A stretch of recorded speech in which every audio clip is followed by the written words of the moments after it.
sevré, je le mènerai, afin qu'il soit présenté devant l'Éternel, et qu'il reste là pour toujours. Elkana, son mari, lui dit, « Fais ce qui te semble bon, attends de l'avoir sevré. Veuille seulement l'Éternel accomplir sa parole. » Et la femme resta et allaita son fils jusqu'à ce qu'elle le sevrât. Quand elle l'eut sevré, elle le fit monter avec elle, et prit 3 taureaux, un épha de farine et une outre de vin. Elle le mena dans la maison de l'Éternel à Silo. L'enfant était encore tout jeune. Ils égorgèrent les taureaux, et ils conduisirent l'enfant à Élie. Anne dit, « Mon Seigneur, pardon. Aussi vrai que ton âme vit, mon Seigneur, je suis cette femme qui me tenait ici près de toi pour prier l'Éternel. C'était pour cet enfant que je priais, et l'Éternel a exaucé la prière que je lui adressais.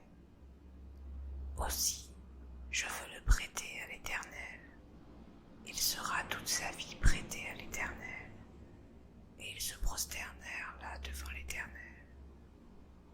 2. Cantique d'Anne, Samuel au service de l'Éternel. Anne pria et dit, « Mon cœur se réjouit en l'Éternel, ma force a été relevée par l'Éternel, ma bouche s'est ouverte contre mes ennemis, car je me réjouis de ton secours. Nul n'est saint comme l'Éternel, il n'y a point d'autre de Dieu que toi, il n'y a point de rocher comme notre Dieu. Ne parlez plus avec tant de hauteur, que l'arrogance ne sorte plus de votre bouche, car l'Éternel est un Dieu qui sait tout, et par lui sont pesées toutes les actions. L'arc des puissants est brisé, et les faibles ont la force pour ceinture. Ceux qui étaient rassasiés se louent pour du pain, et ceux qui étaient affamés se reposent. Même la stérile enfante 7 fois, et celle qui avait beaucoup d'enfants est flétrie. L'Éternel fait mourir, et il fait vivre. Il fait descendre au séjour des morts, et il en fait remonter. L'Éternel appauvrit, et il enrichit. Il abaisse, et il élève. De la poussière, il retire le pauvre. Du fumier, il relève l'indigent, pour les faire s'asseoir avec les grands. Et il leur donne en partage un trône de gloire. Car à l'Éternel sont les colonnes de la terre, et c'est sur elles qu'il a posé le monde. Il gardera les pas de ses bien-aimés, mais les méchants seront anéantis dans les ténèbres, car l'homme ne triomphera point par la force. Les ennemis de l'Éternel ressembleront. Les ennemis de l'Éternel trembleront. Du haut des cieux, il lancera sur eux son tonnerre. L'Éternel jugera les extrémités de la terre. Il donnera la puissance à son roi, et il relèvera la force de son oint. Elkana s'en alla dans sa maison, à Rama, et l'enfant fut au service de l'Éternel devant le sacrificateur Élie. Conduite coupable des fils d'Élie, et faiblesse de leur père.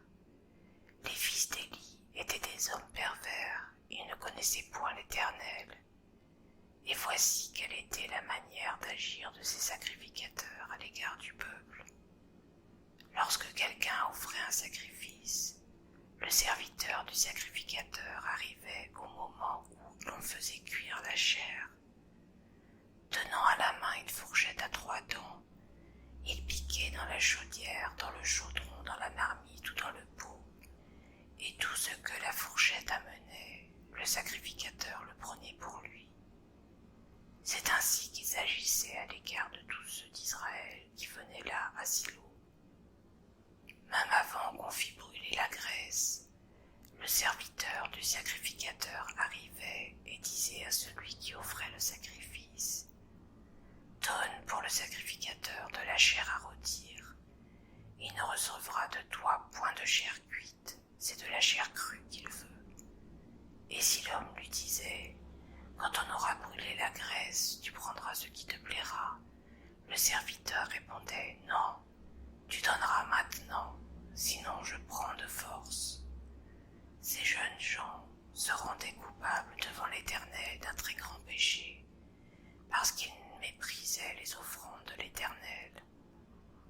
Samuel faisait le service devant l'Éternel, et cet enfant était revêtu d'un éphod de lin. Sa mère lui faisait chaque année une petite robe, et la lui apportait en montant avec son mari pour offrir le sacrifice annuel. Élie bénit Elkana et sa femme en lui disant que l'Éternel te fasse avoir des enfants de cette femme pour remplacer celui qu'elle a prêté à l'Éternel. Et ils se retournèrent chez eux. Lorsque l'Éternel eut visité Anne, elle devint enceinte et elle enfanta 3 fils et 2 filles. Et le jeune Samuel grandissait auprès de l'Éternel. Élie était fort âgé, et il apprit comment ses fils agissaient à l'égard de tout Israël. Il apprit aussi qu'il couchait avec les femmes qui s'assemblaient à l'entrée de la tente d'assignation. Il leur dit « Pourquoi vous faites de telles choses? Car j'apprends de tout le peuple vos mauvaises actions. Non, mes enfants, ce que j'entends dire n'est pas bon. Vous faites pécher le peuple de l'Éternel. Si un homme pêche contre un autre homme, Dieu le jugera. Mais s'il pêche contre l'Éternel, qui intercédera pour lui? Et ils n'écoutèrent point la voix de leur père, car l'Éternel voulait les faire mourir. Le jeune Samuel continuait à grandir, et il était agréable à l'Éternel et aux hommes. Sentence de l'Éternel contre la maison d'Élie. Un homme de Dieu vint auprès d'Élie et lui dit « Ainsi parle l'Éternel. Ne me suis-je pas révélé à la maison de ton père lorsqu'ils étaient en Égypte dans la maison de Pharaon? Je l'ai choisi parmi toutes les tribus d'Israël pour être à mon service dans le sacerdoce, pour monter à mon autel, pour brûler le parfum, pour porter l'éphod devant moi.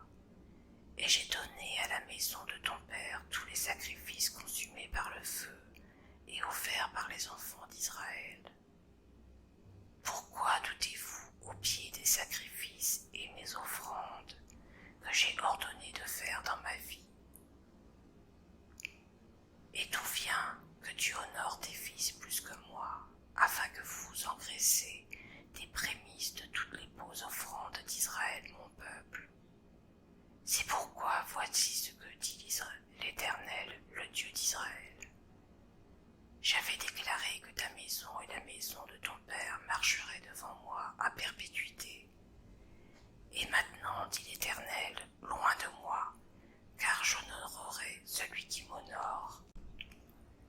Voici, le temps arrive où je retrancherai ton bras et le bras de la maison de ton père, en sorte qu'il n'y aura plus de vieillard dans ta maison.